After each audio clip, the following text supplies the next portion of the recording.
जी नमस्कार, स्वागत है आप सभी का दिन मंत्रा के यूट्यूब चैनल पर। मेरा नाम रोहित वैद्वान, आप टेक बच्चे पार्टी कुल मिलाकर है दिन मंत्रा। तो आप मेरे जो पीछे फोटो देख रहे हो, ये वो दौर था जब हम गए थे बिहार में, लगभग 1 साल होने वाला है।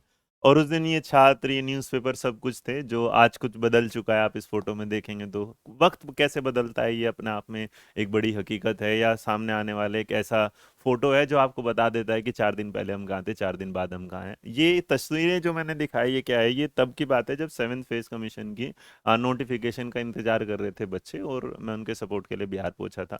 और ये मैं इसलिए नहीं कि भाई मैंने बड़ा काम किया था, मैंने ये कि मैं पहुंचा था क्योंकि मैं रियलिटी के साथ काम करने में ज़्यादा पसंद करता हूँ कि जानूँ कि वहाँ क्या था। और अब अचानक से उन बच्चों को जब था, तो कल से बहुत सारे मेल और बहुत सारे उन्होंने सारी चीज़ें मेरे साथ शेयर करी। तो सब लोगों को लगा कि 7th फेज की जो नोटिफिकेशन आया उसकी सुन के सब लोग बस कोर्स शुरू करें या कुछ बात करें, लेकिन मुझे लगता है उससे पहले ही बहुत सारी बातें जरूरी हैं जो इस वीडियो के अंदर मैं दिखाना चाहता हूँ। तो यहाँ पर जब आप बात करेंगे तो देखिए, हुआ ये वाला कहानी में था कि इस तरह ना लगभग लगभग 1 साल पहले ही 22 मई को, 26 मई को, सॉरी, 26 मई 2022 को एक नोटिफिकेशन आया, और उसमें भी ये वाली बात की गई कि भाई ऐसा करेंगे वैसा करेंगे फलाना। तो ये हो गया था और आगे चलता रहा कि भाई नियोजन इकाईवार चलेगा, विद्यालय नियोजन, रिक्त पद की गणना, ये सब कुछ चलता रहा। अब जब चलता रहा तो यहाँ पर हुआ, और इसके आधार पर उसके बाद अगर आप ध्यान देंगे तो यहाँ मैं आऊँगा बाद में, लेकिन अभी फिलहाल हम चलते हैं यहाँ। ये एक नोटिफिकेशन जो आप देख रहे हैं कल आया होगा, इस नोटिफिकेशन को अगर मैं पूरा पढ़ने की कोशिश करूँ तो उसमें आपका वक्त जाहिर होगा। मैं इसे बिल्कुल शॉर्ट में समझा देता हूँ कि 4-10 अप्रैल को ये आया 2023 को, जिसमें बताया गया कि भाई क्या क्या नया में बिहार सरकार है। उसके बाद विद्यालय का प्रारंभिक, माध्यमिक, प्राथमिक, जिला, संवर्ग, फलाना ढिमकाना, चलता चलता चलता चलता चला जाना। ये होते हैं जिसमें आपका कोई मतलब नहीं होता, लेकिन आपको पढ़ने की जरूरत पड़ती है क्योंकि इतना बड़ा ड्राफ्ट है, कहीं ना कहीं कुछ ऐसी चीज है। तो मैंने पूरा पूरा पढ़ लिया, बीएड, बीपीएड, एनसीटी, सारे वाला सब कुछ देख लिया। और यहाँ से अब मैं आपके सामने एक चीज लेके आ जाता हूँ। ये कहना क्या चाहता है?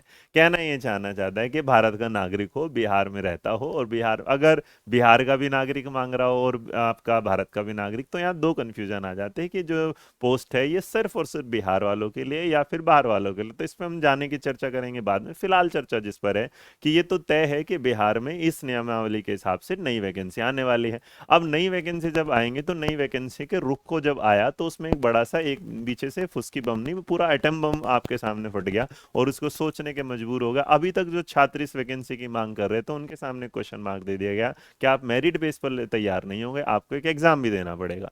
अब यहाँ एग्जाम देना पड़ेगा तो इसका मतलब उस एग्जाम की आपको तैयारी करनी पड़ेगी। उस एग्जाम की तैयारी करनी पड़ेगी तो उसके लिए भी टाइम होगा, उसके रिजल्ट आने में भी टाइम होगा। फिर इसका मतलब मान के चलिए बिहार सरकार के उस आधार पर कम से कम आपको अभी कितने लेंगे, 5 से 6 महीने आपके सामने अभी भी इसके। तो मैं मान के चलता हूँ कि चलिए भाई, मान लेते हैं कि सितंबर तक ये वैकेंसी पूरी हो जाए, और हो जाए तो बढ़िया। बट इसने एक सवाल पैदा किया, जो सवाल पैदा करते हैं कुछ इस तरीके से, जैसे इस पूरी प्रक्रिया को समझने के लिए इसका मतलब पहले आपके सामने वैकेंसीज आएंगी।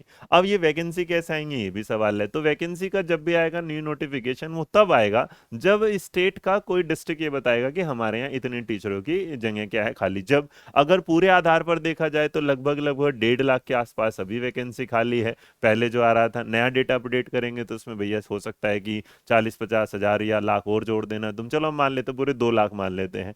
2 लाख। उसके बाद उस नोटिफिकेशन में एक एग्जाम पैटर्न भी होगा। अब इस एग्जाम को तैयारी करने वाले का जो श्रेय जा रहा है वो शायद, जहां तक मुझे सुना है, बीपीएससी कराएगी। बीपीएससी कराएगी तो एग्जाम का लेवल भी बढ़िया होगा। अच्छा, लेवल बढ़िया होगा तो उस बीपीएससी के बाद ये जो 6 फेज वाले थे उनके साथ भी एग्जाम होगा कि नहीं? तो इस नोटिफिकेशन की धारा को अगर पढ़ते हुए देखा जाए तो उसमें लिखा है कि जो पुराने हैं, जिन्हें राज्यकर्मी का दर्जा दिया जाएगा, उनके आधार पर आप उनका भी दोबारा टेस्ट लेंगे, क्योंकि वो लोग तो मेरिट के आधार पर हुए थे। मेरिट के आधार पर जब होते हैं ना, लगभग 22-22.5 हज़ार रुपये सैलरी मिलती है, और बीच बीच में धीरे धीरे 1,000-2,000 का इंक्रीमेंट लगता चला जाता है। तो अगर उनका भी होगा तो वो फिर इनके सामने सवाल की, जिनकी नौकरी लग रही है वो ये सोचने पर आ गए कि हमें दोबारा पेपर देना पड़ेगा, तैयारी करनी पड़ेगी। वहां एक आंदोलन का क्वेश्चन मार्क आ जाता है, जैसे कि बच्चों के वो रुझान दिख रहे हैं जिन्होंने इस तरीके से कहा हम भी इसमें क्या। 7th फेज वाले जो तैयारी के लिए जा रहे थे वो बिल्कुल नहीं गए थे, पुराने वाले अब इस तरह के कि हमें भी इसके साथ जाना पड़ जाएगा। ये क्वेश्चन मार्क कि यहाँ पर क्या होगा। उसके बाद एक एग्जाम पैटर्न आ रहा है सबको, ये कि एग्जाम पैटर्न कैसा होगा, क्योंकि भाई टेट और बी टेट जैसा तो नहीं, उससे तो थोड़ा लेवल ज्यादा हो, क्योंकि बीपीएससी एंट्री कर रही है। और अगर बीपीएससी एंट्री कर रही है तो इसका मतलब सवाल आप जानेंगे, बिहार का पेपर अपने आप में भी अगर देखा जाए तो एक बढ़िया पेपर बनाते हैं, अगर वो दूसरी कैटेगरी को मैं देखते चलूँ जहाँ तक।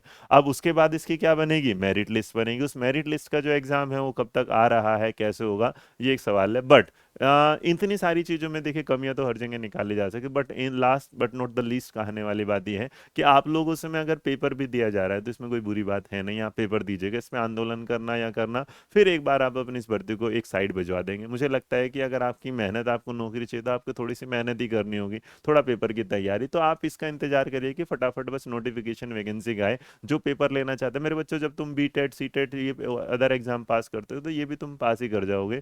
तो इस पॉजिटिविटी के साथ कि आने वाला जो पेपर है, जैसे ही ये फॉर्म आएगा नोटिफिकेशन, हम तैयारी से तैयार होंगे, इसका पेपर को अच्छे से तैयार करके देंगे और उसके बाद अपनी वैकेंसी जो आई है उसमें अपनी नौकरी पक्की करेंगे। तो इसी पॉजिटिविटी के साथ खुश रहिए, मुस्कुराते रहिएगा। वीडियो पसंद आई तो लाइक शेयर सब्सक्राइब करना मत भूलिएगा। मेरा नाम रोहित वैद्वान और आप बने हुए दिन मंत्र पर। जय हिंद, जय भारत, नमस्कार।